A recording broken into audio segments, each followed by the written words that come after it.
The center of gravity in the east, the rising dragon, the world's factory, or Death Star master. They're all descriptions of China, one of the most populous countries in the world and with one of the fastest growing economies, but at the same time with serious ambitions in foreign and defense policy far beyond East Asia. No wonder China's neighbors seem to be in the shadows, especially for us in this part of Europe.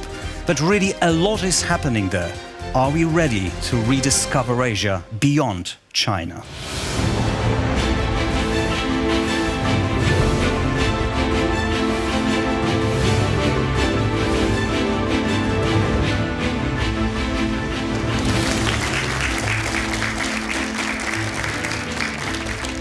Welcome to Warsaw Debate at TVP World Series. I'm Grzegorz Nawrocki, and this is my co-host Małgorzata Bonikowska from the Center of International Relations.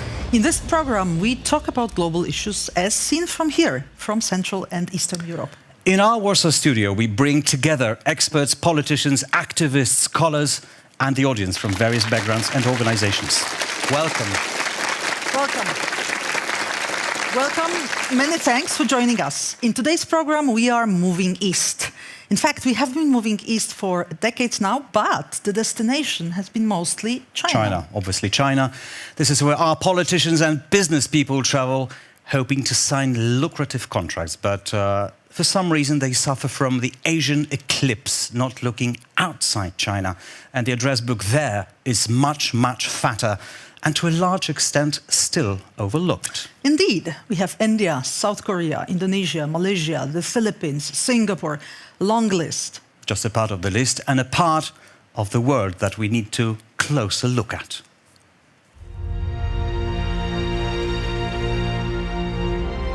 For the last few decades, when we in the West said Asia, we really meant China. And that was it.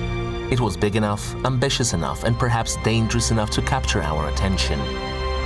It seemed like the whole world was captivated by China's unexpected and unprecedented rise. Europe was no exception. In a globalizing world, we placed our bets on the economic powerhouse, hoping for unlimited benefits. And that is how, step by step, a former Middle Kingdom became a world's factory, and much of the West happy customers, up to a point. Meanwhile, outside of the spotlight, other Asian nations have been on the rise too. Some of them totally transformed, from developing third world countries into new Asian tigers that entered the G20, a prestigious group of the world's strongest economies. But did we really notice that? India today, with its 5,000-year-old civilization and almost 1.5 billion people, is the world's largest democracy and its most populous country.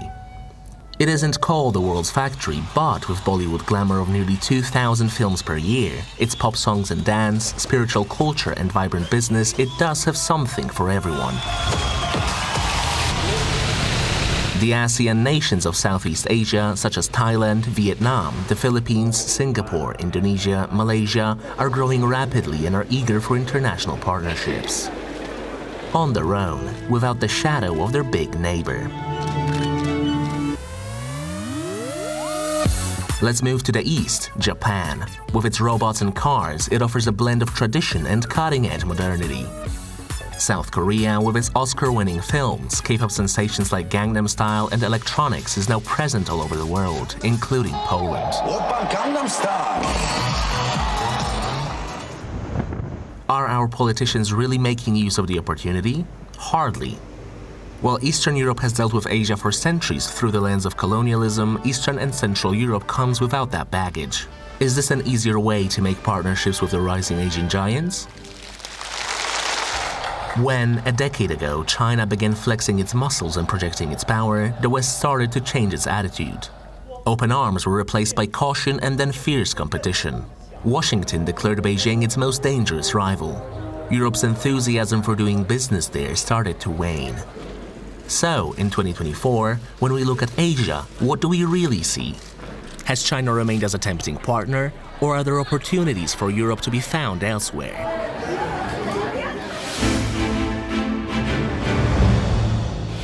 Well, we'll obviously try to tackle these questions, answer these questions today. For many years here in Central and Eastern Europe, we were sort of blind when it comes to Asia. We looked at different parts of the map of the globe for obvious reasons, but that is significantly changing now. And where are we on that? What does the hard data tell us about it?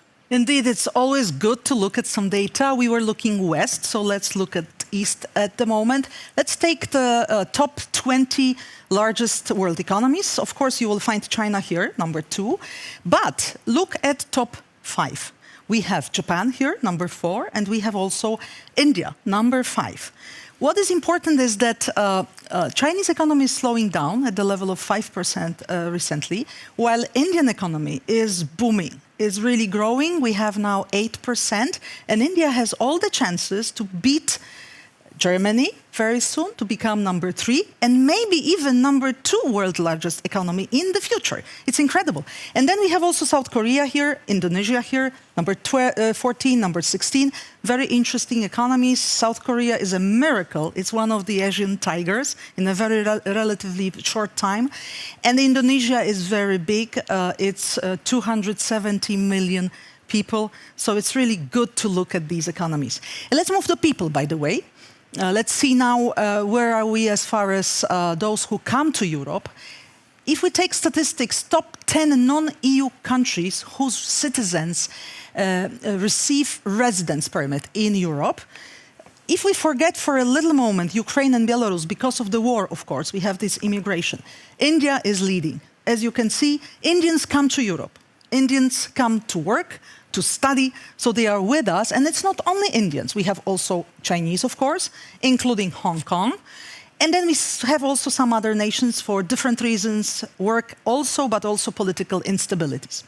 Let's move on to the investment now, foreign direct investment. Not surprising, Europeans invest in Europe first, 60%. But what is interesting, we have United States, 21%, but if you count all these Asian nations, Indians, Japanese, Chinese, South Koreans, they invest too. And altogether, it's 10%, and the number of investment in Europe is growing. Finally, let's look at the intellectual power. We have universities. Of course, we have a lot of Asians studying. Here in this category, the West is leading. You know, we can be proud, 84, mainly US and UK. Not so many Asian universities in top 100, but let's just be very open and frank. A lot of Asians work at the Western universities, and they contribute to these statistics. Yeah, thank you very much for this insight, Małgorzata. Well, the academic excellence isn't really about, or at least not only about world rankings, it's also about investing in the future, is it not? Right. Today we'll try to open our eyes wider to the east. The motion tonight is the best fruits for Europe in Asia lie outside China. And we've invited 2 speakers in favor of this statement and 2 against it. So please welcome our main guests in the studio. And they are Jawahar Jyoti Singh, an Indian entrepreneur, welcome, social activist living in Poland and founder of Indo-Polish Chamber of Commerce. For the motion, welcome. Hello. Pick any of these 2 seats. Against the motion, ladies and gentlemen, Professor Bogdan Guralczyk, sinologist, University of Warsaw, expert on China, and also former ambassador of Poland to Thailand, the Philippines, Myanmar. Welcome to this program, Professor. For the motion, Susan Kim Chomicka, Korean, Canadian, international entrepreneur working in the USA, in Canada, now based in Poland. Welcome, very nice to see you. Last but not least, against the motion, Leszek Slazyk, political scientist, publicist, professionally connected with China for 30 years. China24.com and running his own podcast. Very warm welcome to you. Please take a seat. We're also joined live from New Delhi, from India, by Professor Chintamani Mahapatra. Welcome to this program, Professor. Thank you very much. We're delighted that you could spare us some time, Professor. We'll listen to our debate and sum it up at the end of it.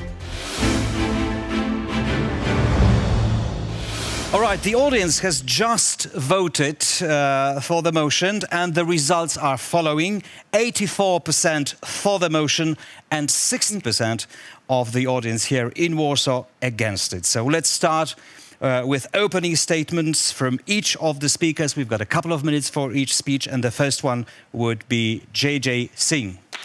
There you go, couple of minutes. Well, you know, I'll start with this. There is, beyond China, also possibilities in Asia. I come from India, the country where we already heard is 1.5 billion people.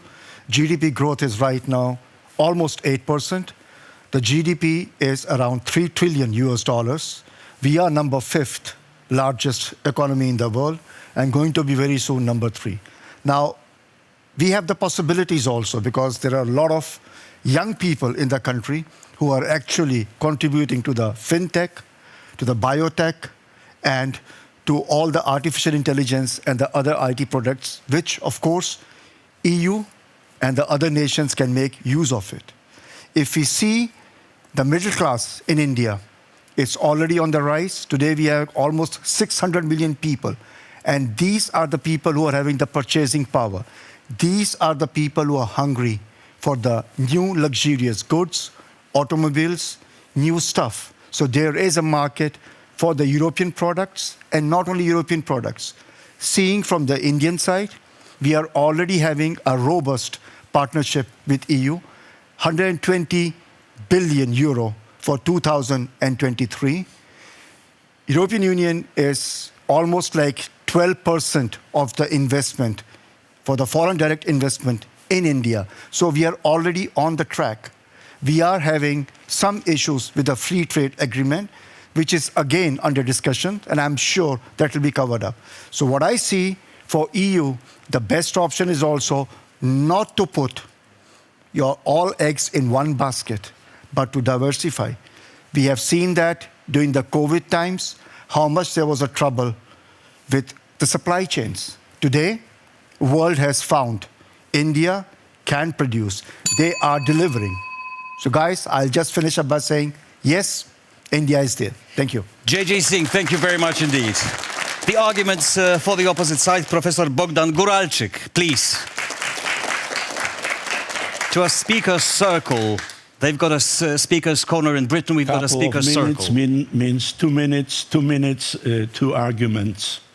Argument number 1, that we in Europe, including our audience in the previous decades, were living under 3 umbrellas. One was the American one, security umbrella, which is disputed right now and maybe will be disputed even more if Donald Trump will be chosen as a US president. This is an issue on the top of the agenda. Second umbrella in Europe, surprise, surprise, was a Russian umbrella, fossil fuels, oil and gas. And this one is not existing anymore. And the third one, especially in the year 2000s, it was mentioned even during our presentation, China has become a global workshop, global factory.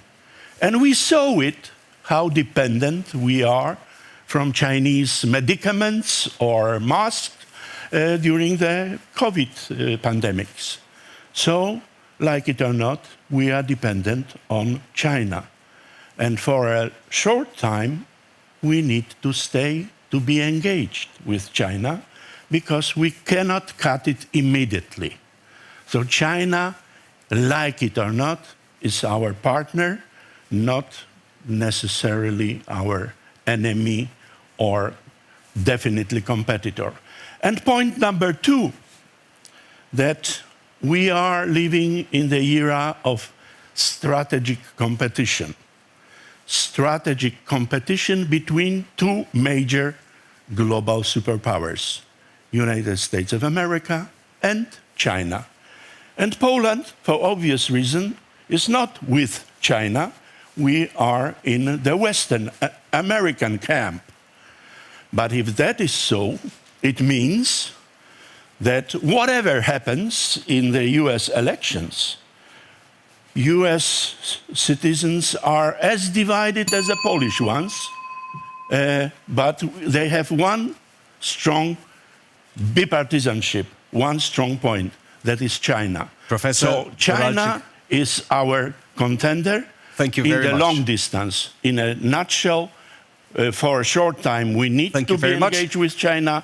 In the long term, we need to diversify and go to the other countries. Professor Thank Kowalczyk, you. the rest of your argument and in our conversation later on in our discussion. Thank you very much for the motion.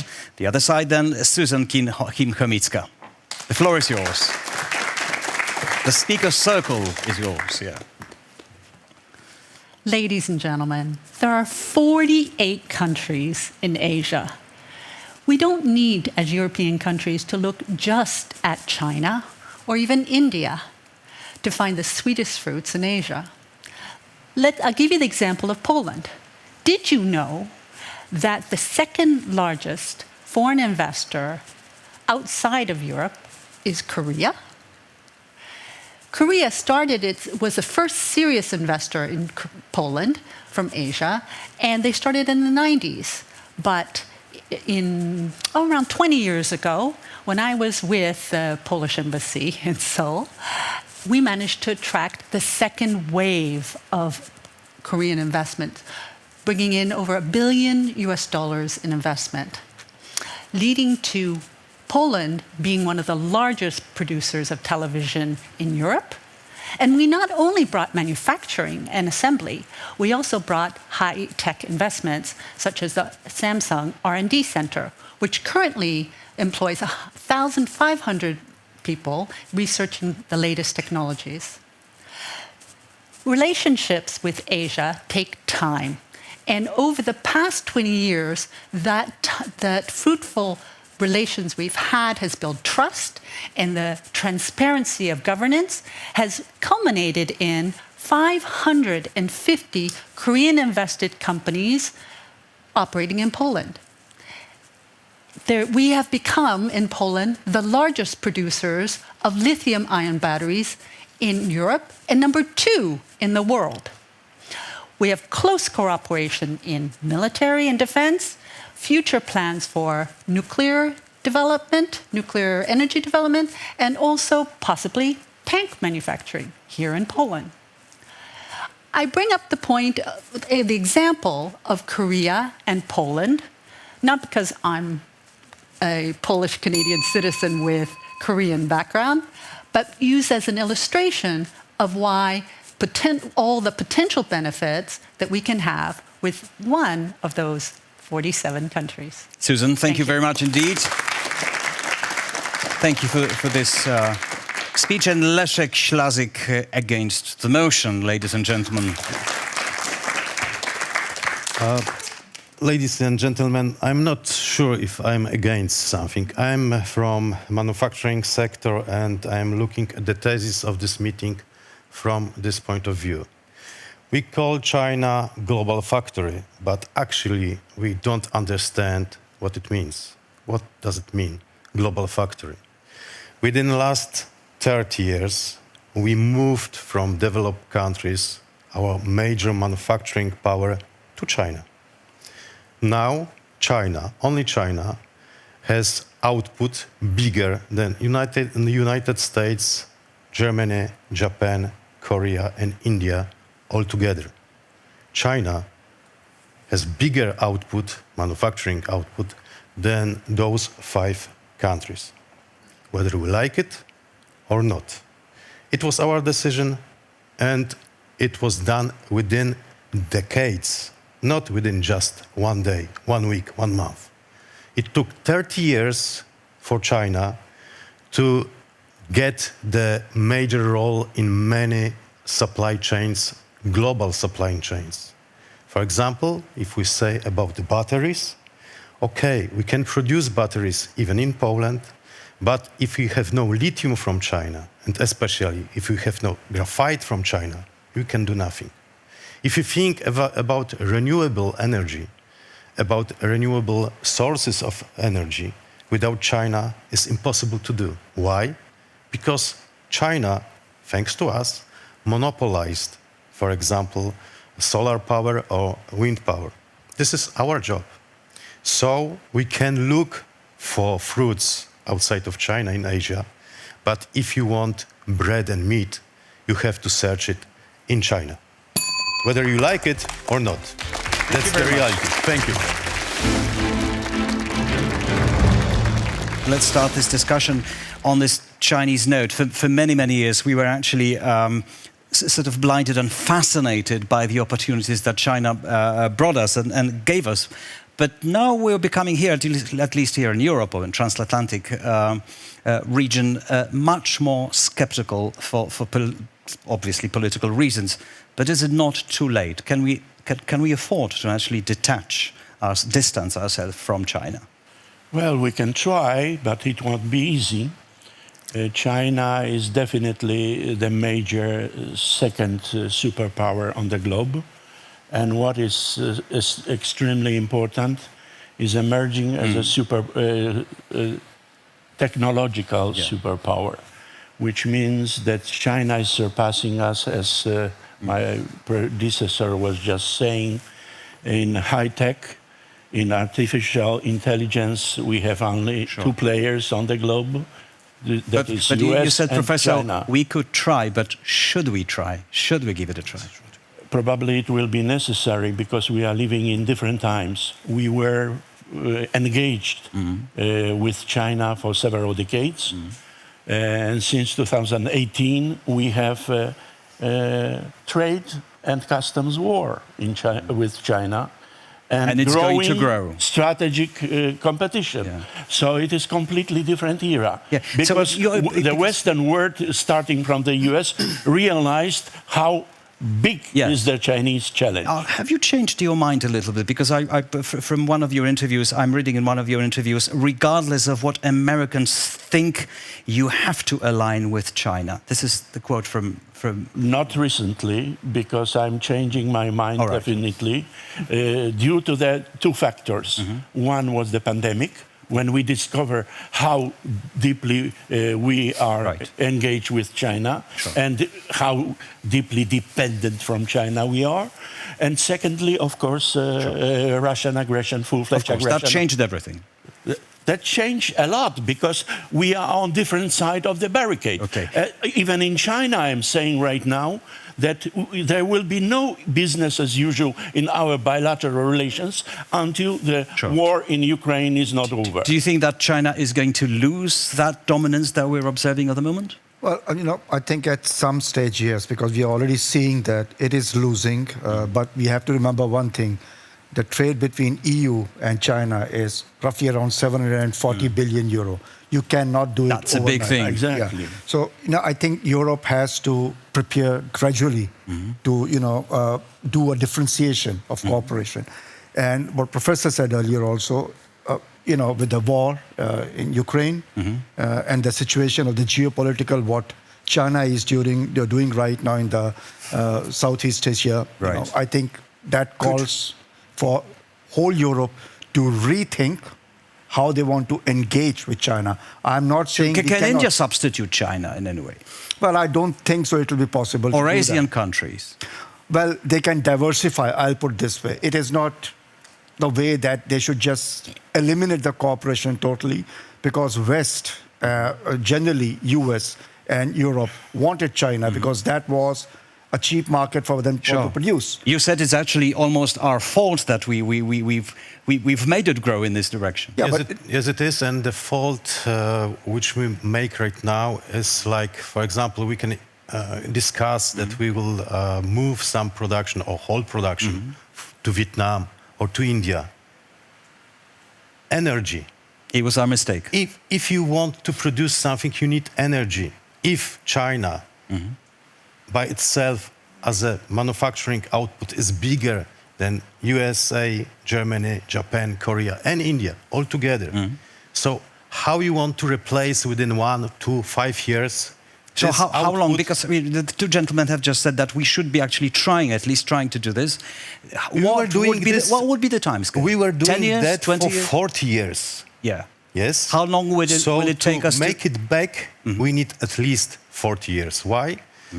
Whatever we have, we are short of one very important thing. It's issue which I repeat again and again and again. People. Okay. I'm from Gdańsk.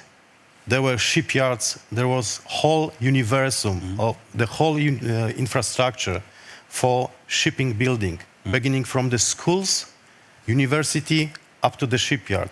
Now everything is finished, disappeared. There is no even single person in the proper age which you can take to start teaching technicians, teaching workers to build ships. Right. We are short of this, and this is the major problem. And I'd like to ask Susan before we go on, because Susan hasn't spoken yet.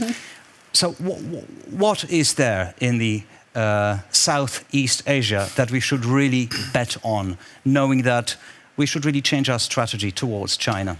Well, first of all, we have to have a good relation with China, but we need to be pragmatic about it as well, right? And assertive.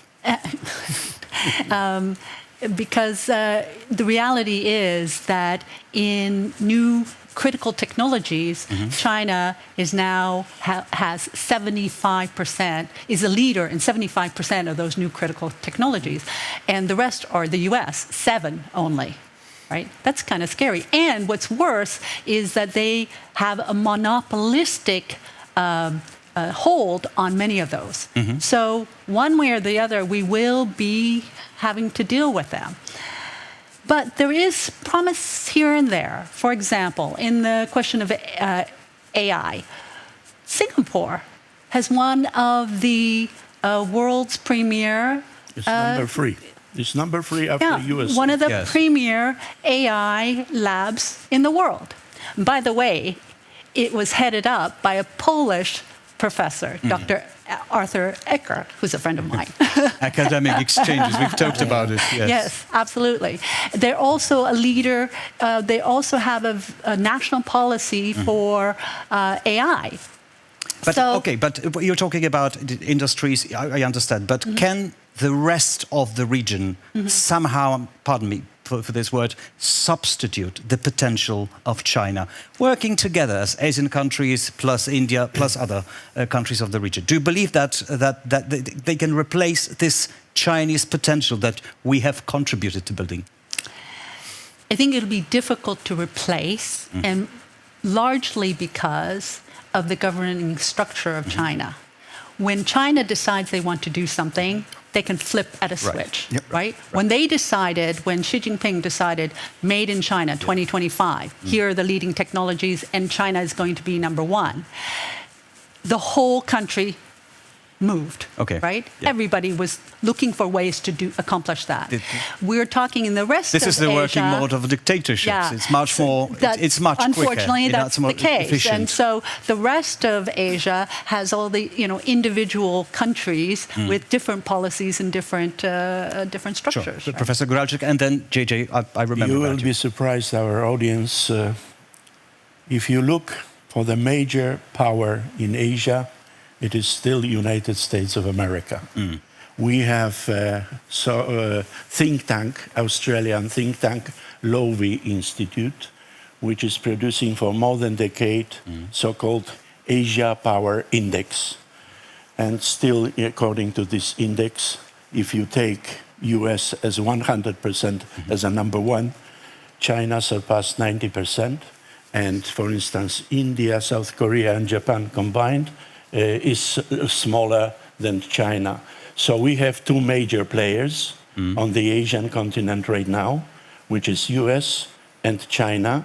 And here everyone is starting immediately, South China Sea, Taiwan issue. No. To my mind, it is, first of all, high-tech and space, rare earth, artificial intelligence, new generation of computers, and so on and so forth. JJ.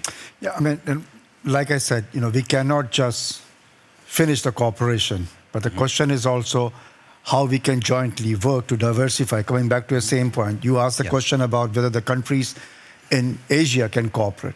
Yes, they can. But and they are, want to. actually. They are cooperating. But again, what Susan gave the example, that's also real, that in China, the way of working is different, where in the democracies of the world, The business decides if they want to do the things or not. So they have an edge over it. But on the long run, and I can see already, earlier there was offshoring the things from Western countries. Now they're reshoring the things because they want to reopen. Look at, the chips. USA, EU wants to bring it home. Will it happen tomorrow? No, but you have to start somewhere. So it's a process. You ask a question, how much time it will take? My colleague said it will take 40 years. I'd like to ask you how much time it will take to negotiate the free trade agreement between Europe and your country, India. Well, this is on the side of EU because there are a lot of things what they were afraid. See, I mean, it's a question to So laugh. it's our fault. No, it's Europe's fault. it's nobody's fault. The question is because India is not having the voice as to express. If India would have the seat at the United Nations, the things can be put in a different way. So that's the thing. We are on the track. There are the lack how long? of... Okay, what's the time span? How long is it going to take? In your judgment? I think it's more than 15 years now already. Okay. So how long are we going to wait You're for talking about which part? About the FTA? About the free trade agreement. It's almost 15 years. If Okay, I'm not wrong. how long, in your judgment, are we going to wait for I it? think it should be over in next 1 or 2 years max. Now, we had your Prime Minister visiting Poland recently. Yeah. It will not happen overnight. I know the things have changed. I know the geopolitical situation is different, But even with the visit also, it will not happen that it's going to be signed by tomorrow. Right. I hope by the year 2025, by the end of it, it should be It was quite a remarkable visit because it was a visit after really dozens of years, 45 years. 45 years. But what does it mean that he's coming here and talking to our Prime Minister? Well, I think, it was a very good move for sure because of the 45 years and the relationship between India and Poland have been good, but at a certain level. With this kind of a visit, it will only go further. Right. And we are glad to hear that strategic partnership is already there. Sure. That's very important for the relationship. In terms of general international political climate, do you think things are changing and some change is coming in our European relations with Asia, Southeast Asia, the proportions of these? It's already changed. Okay. It's already changed, and it will be, unfortunately, competition and strategic competition will be growing. Much depends from the U.S. elections results. Secondly, what will go on the domestic scene in China. So we are in a waiting mode, sort of. But definitely, whatever happens in the U.S., they have bipartisanship. The common approach towards China, that China is our American major challenge, competition, even enemy. And this will not change. Sure. It will put us here in Europe in a very difficult position. For instance, Germany is deeply engaged in Chinese market. Sure. They cannot just lose it like Russia. Europe has market. one foot in China, another foot across the Atlantic. That's why I am arguing that for a short distance we need to diversify. Sure. For a long distance, definitely, it's difficult to predict what will happen. Let me just ask. You wanted to say something? Yeah, because in my opinion, what we are short of in Europe is a vision. We have no vision.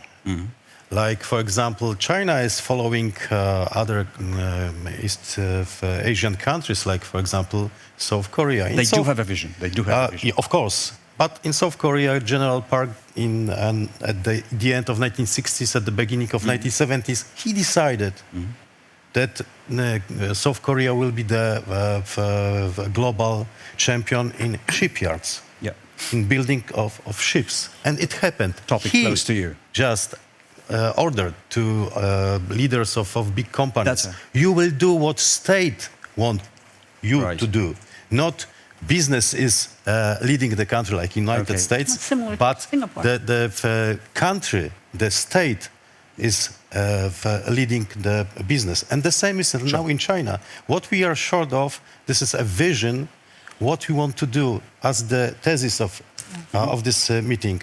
We are looking for fruits outside of China in Asia. We should think over and stop treating world as a jungle and Europe as a garden. Right. Yeah. As soon We as had this conviction, perhaps not in this part of Europe, but the rest would probably, with the heritage of colonialism and all the the rest world of it, is it changing, would be understandable. but the old Europe is not changing at all. Okay. Okay, let's just open this discussion to the floor. Are there any questions? Yes, we have questions Małgosia, on that side. your side. Very good. Please just introduce yourself and just put the question. Good morning. My name is Max, and I have a question for opposing side. Why shouldn't we move to our industries to India or South Korea or Southeast Asia? And for the opposite side, why should we move to India and South Korea? Right. Great question. Well, who's going first? Anybody who wants to take this question? Why to go to India? Let him. Well, I think I made myself very clear. It's a promising market. And definitely one thing, because the time ran out, I wanted to mention, in India you have 3D. Diversity, democracy, all right?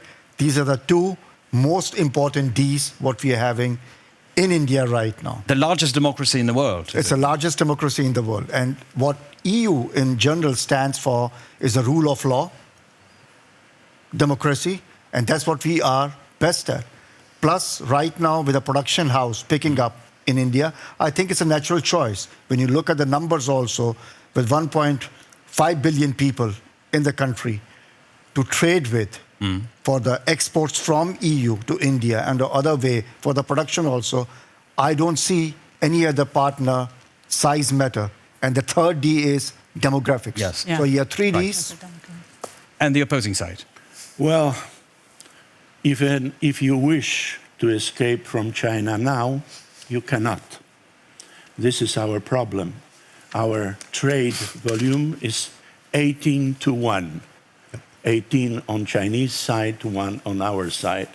So we are deeply engaged, and we can change this tide only slowly, step-by-step policy.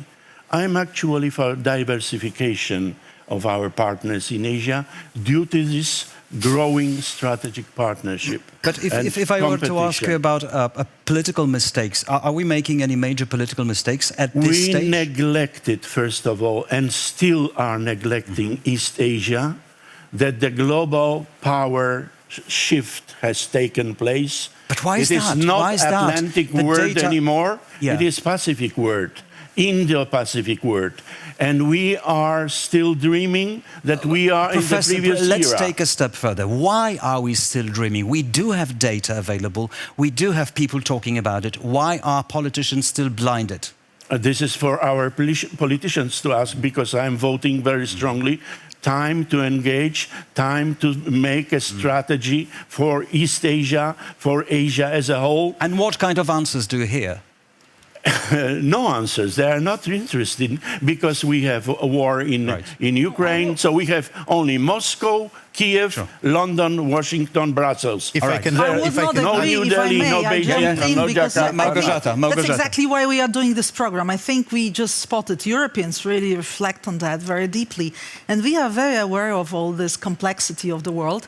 The only thing is, seeing the scene from Central Eastern Europe, we have slightly different perspective. We don't have any colonial past. We have all Which the is an advantage. future in front of us. And in this regard, we are very close to our Asian friends. Right.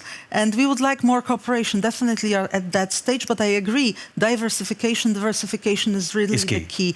Let us take some questions. Yeah, we but have we've got a still. question on this side of the audience. Yes? Yeah. Okay. Olivia, I have a question for Professor, because I wanted to ask, to answer the question, actually we should ask another question and look at the perspective, Chinese perspective on Europe. So what role does Europe play in China policy? Thank you. Thank you very much. Does it? Very important role, because China would like to have our relationship, transatlantic relationship, to be separated. US as a different partner, Europe as a different partner. And we in Europe, we are deeply divided what to do. The French president is for strategic autonomy, so-called. The Germans are so deeply engaged, their car factories and the others in China. So we have no common policy. We have no common European policy towards China, towards India, towards so-called emerging markets, which is our big problem and big fault.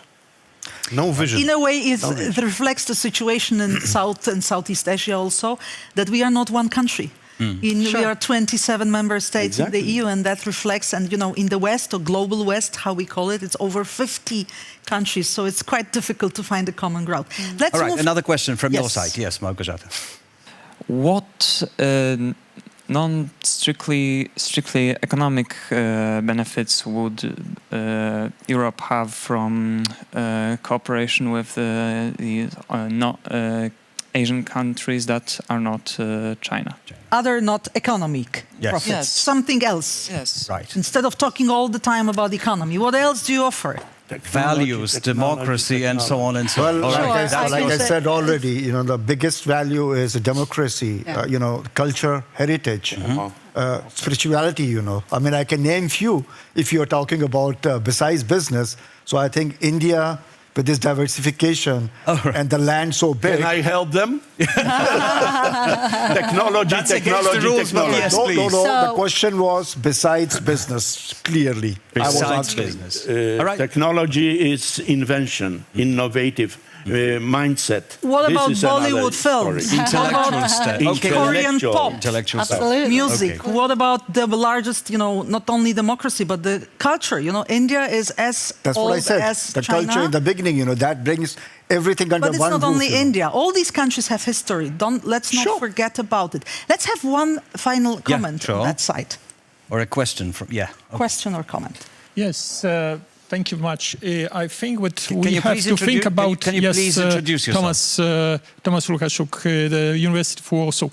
I think that the friend shoring we have to think about, and in terms not only of economy but also of politics, as it was stressed. And I'm on your side with diversification, but what you are talking a bit futuristic. I mean, you are talking about next, let's say, 50, 60 years to at least 40. So that's a long time. What is this long term? So what suggestions do you have in the short and mid-term for us? Thank you. For a short term, we need to have strategy and common position towards Asia, because Asia is emerging, Asia is growing, and we cannot stop it. We need to adjust ourselves to the new circumstances. We have so-called But we power can't shift. agree about it. We do not agree with inside of Poland, inside of our region, inside of Visegrad Group, which is in the refrigerator, and of course within the European Union as well. So we have a problem and a headache. Secondly, we need to wait for the result of the US elections, because one side, Democratic side, will keep engagement with Europe. Donald Trump is not promising engagement with Europe. He is promising peaceful solution for Ukraine. This is a tremendous challenge for us here in Poland, because he could go away to South China Sea, to Taiwan, to Indo-Pacific. Sure. Can I just ask one more question, maybe developing on that thought that was just uttered before? To what extent would the growth of Southeast Asia make a world a better place? Well, for sure, with the growing geopolitical change that's happening and the influences that China is trying to engage in, obviously they are exerting their influence all over Southeast Asia. And by having strong relationships with the Southeastern Asian countries and Eastern countries, that strengthens their position to resist China. So it's important for geopolitical stability and also to somewhat slow down their progress. I mean, look what they're doing in Africa. China is, all over Africa. aligning all the African countries to their side. Right now, it is a race for influence in the world. All right. Well, in this discussion, we're sort of looking in one direction from here towards the East Asia, but it's worth to at least remember, at least note that they're also looking at us with perhaps similar questions. The worlds that's coming will be multi-civilizational, multipolar and multilateral, something that we must prepare for. But are we really ready? Here's Kishore Mahbubani, called Mr. Asia, by the way, a diplomat from Singapore, a former permanent representative to the United Nations. The best multi-civilizational laboratory in the world is ASEAN, Southeast Asia. All the major civilizations you can find in Southeast Asia. You can't find them in Europe. Europe only has one civilization. So you got to enter. Europe has now got to change its mind and enter a multi-civilizational world. And you know what? The best place to learn to handle different civilizations is Southeast Asia. So this is quite amazing how ignorant Europe is in general about this region. All right. So the question is, are we so ignorant? Yes, we are. I'm dealing with China for, harsh to say, half a century, and I know what has changed. And I know also some other countries. I was posted as ambassador to Southeast Asian countries. We do not realize how Asia has changed, and that the center of gravity of this planet is moving towards Asia, Indo-Pacific Asia, definitely so. Right. We saw it, by the way, by the data provided by Małgorzata in introduction. India is coming, China is already #2 in all dimensions, and we have geopolitical competition between two major superpowers, not for trade, economy, or business, for high tech.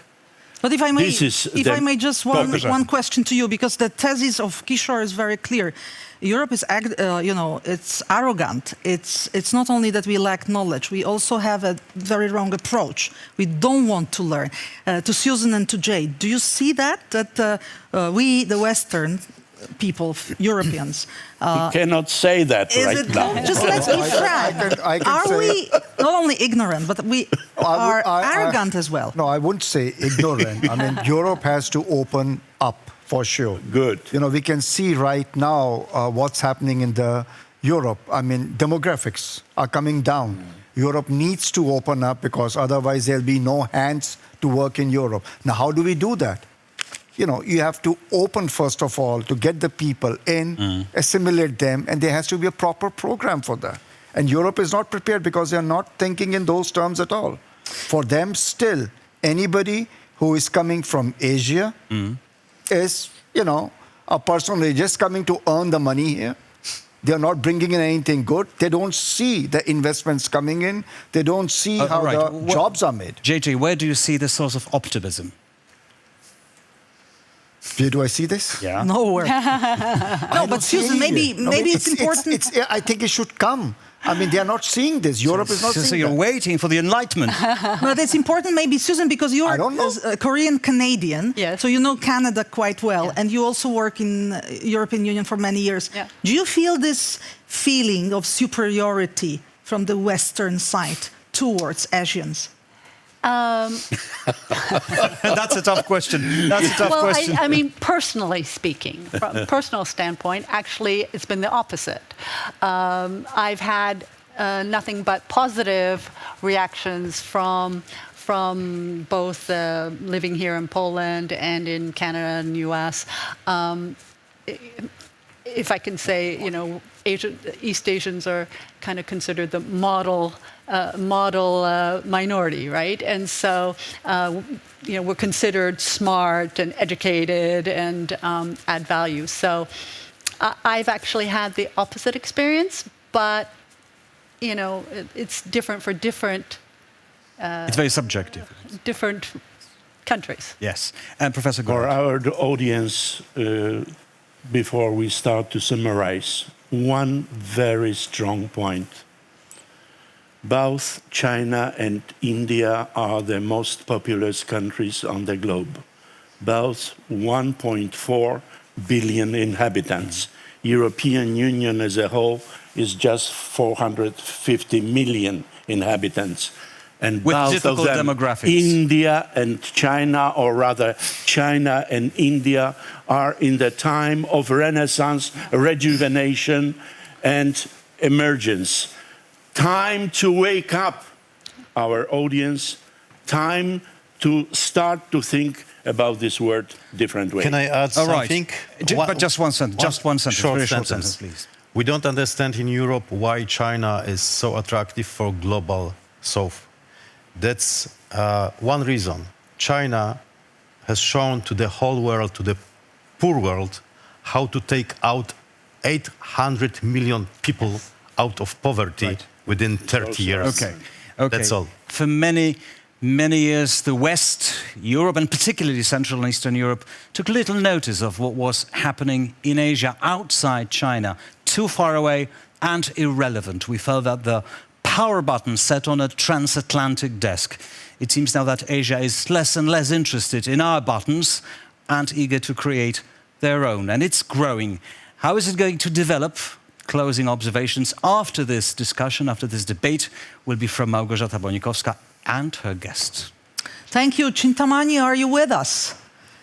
Yes, of course. So you followed our discussion. Here we are in Warsaw, you are in Delhi. What's your take? Well, it was a very good debate, but the main question was whether Europe should look at Asia in addition to China, not other than China. It is not a question of either or, either China or the rest. It has to be China plus the rest. And too much of importance, too much of concentration is not good. So when people talked about diversification, I think that is the right way to go about it. But why did all this question come that should we look at Asia other than China? Recall, it's all because of the pandemic. But this is very interesting. I want to jump in because my observation following your debate is that actually the position has changed. You know, some of those who were against the motion or for the motions, then they were also having different positions during the discussion. So this shows how complicated is this argument. And also, you know, for you being Asian, if you can just add to this your perspective on Europe as well. How do you see us? I'll do that. But every country in the world, including India, was trying to make profit out of doing business with China. Even now, despite our differences, China is a very important trade partner of India. But since the Wuhan virus issue, suddenly the world woke up. There too much of dependence on one country and too many supply chains moving through one country, one hub, would be really fatal for the economies as well as lives of other people. That is why the question came, is it really good to put all the eggs in one basket in Asia, or we need to diversify much more than what it has been done so far? I think this is the right way to go about it. And in India is not only the 5th largest economy in the world, let us emphasize that Indian economy is much larger than French economy, Italian economy, British economy. But we don't want to be dependent on India neither, if you suggest to us. Correct. No. I'm suggesting. So let's maybe not, compete. Let's maybe look at Asia altogether.